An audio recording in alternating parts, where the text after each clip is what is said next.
Welcome to vlog 11. And here comes this week's Rocky montage.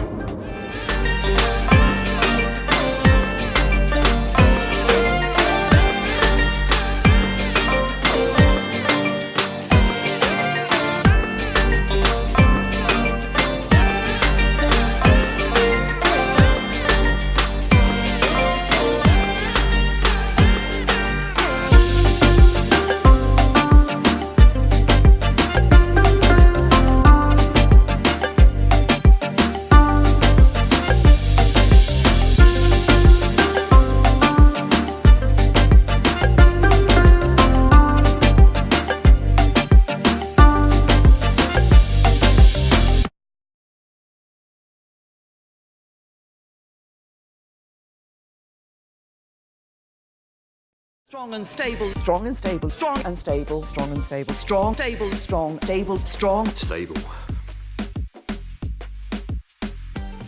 They tried to make me go to... Right, so this partial meniscus tear in my left knee. I went to see Zara last week, who you met in the last video, and she did some treatment on it and it swelled up like a balloon, and I hobbled around the Gower for 2 or 3 days, not being able to do very much, and as a result I went back to her yesterday morning, and yeah, loads of improvement, huge amount of range of motion, knee flexion is far greater. I've been running a bit more this week with kind of mixed success really. It doesn't hurt so much as is uncomfortable, but obviously the reduction in inflammation has meant that it's not so painful to run on. It's just a bit uncomfortable to begin with. You don't need to see the osteopath Zara until 2 weeks time, and on that same day I'm going to see Joe Gallagher, who is a strength and conditioning expert, to look at these weak glutes and develop this strong and stable program that is inspired wholly by Theresa May and her political campaign. I'm going to do another video on this because I think it's an interesting topic that deserves a little bit more sort of explanation really, in terms of flexibility and strength work, and how quite often we focus on flexibility, but we don't really talk about strength work in the same sort of terms. And I mean, flexibility is obviously important if you want to take long strides, which is how we run faster, and as I say, I'll do a video about this. Flexibility is important, but obviously both a straw and a pipe cleaner are both flexible, but one has strength in it. And it's about transferring that energy in the most efficient way and ensuring that the joints are stable so that that energy can transfer efficiently into forward motion and there's no kind of wobble. It's all part of running efficient really, running efficiency and the stretch shortening cycle, or SSC as it's known for short.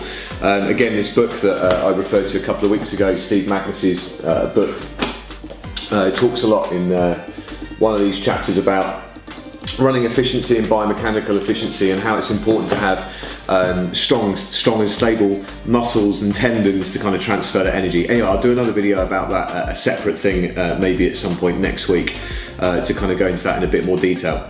The flip side of this though is that through some tests that Zara's done, she's kind of found out that I'm quite flexible. Certainly from my knees to my hips, I've got a lot of flexibility. I just need to build that strength in there. I've probably got that from my mum, who is a ballerina, so thanks mum.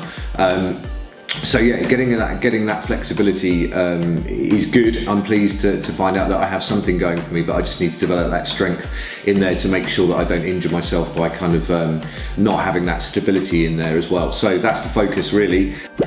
Your flexible friend.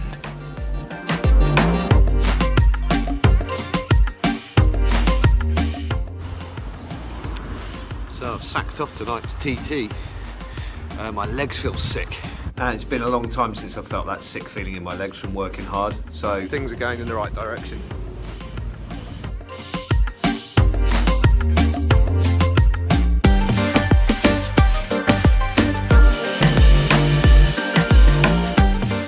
Right, so this week started off with a trip to the Gower. Boys learnt to surf. It was our last trip in our Bongo camper van because she's epically failed her MOT. Just going through the insane amount of messages on Facebook trying to get her sorted out, people offering everything from 50p to ridiculous sums of money to take her off our hands. That's the trouble, I suppose, with having a cult vehicle like a bongo. Anyway, it's sad to see her go, but onwards and upwards. What else happened this week? Food's definitely improved during the day. I'm finding it really, now that I'm getting some kind of fitness back and I feel like I'm training properly, the food consumption during the day is good. Snacking in the evening isn't great. That's got to be the thing that I focus on over the next 7 days, is not eating crap in the evenings. As I said, run volume isn't huge because it's uncomfortable, but I am doing some speed work and doing sort of some slightly longer runs for me, which is enjoyable.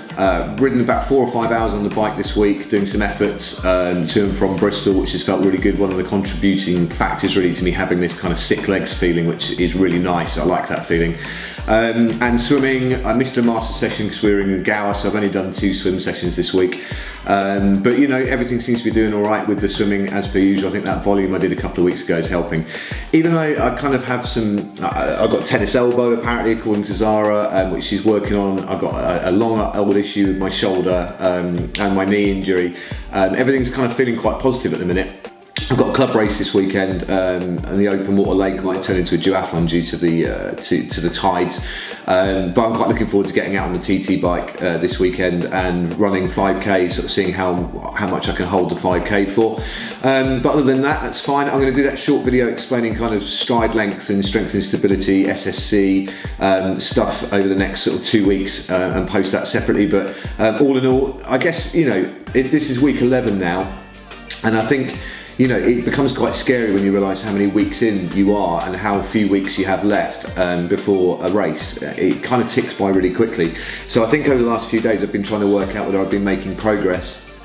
And obviously I actually started these vlogs with this knee injury, so you know, it's getting better and I'm able to run and swim and bike, and the food consumption, whilst I had made better improvements than I'm at the minute, I'm on the right track. So yeah, overall 11 weeks of progress, I think so. Yeah, some setbacks, maybe a couple of steps backwards, but I think I've overcome those steps backwards and maybe I'm 1 or 2 steps ahead at the minute, so it's feeling pretty good. Anyway, thanks for watching as per usual. Again, I've spoken to a few people that have Chris, who ran a sub 20 5k, mentioned that he's been watching the vlogs, which is a brilliant result for him.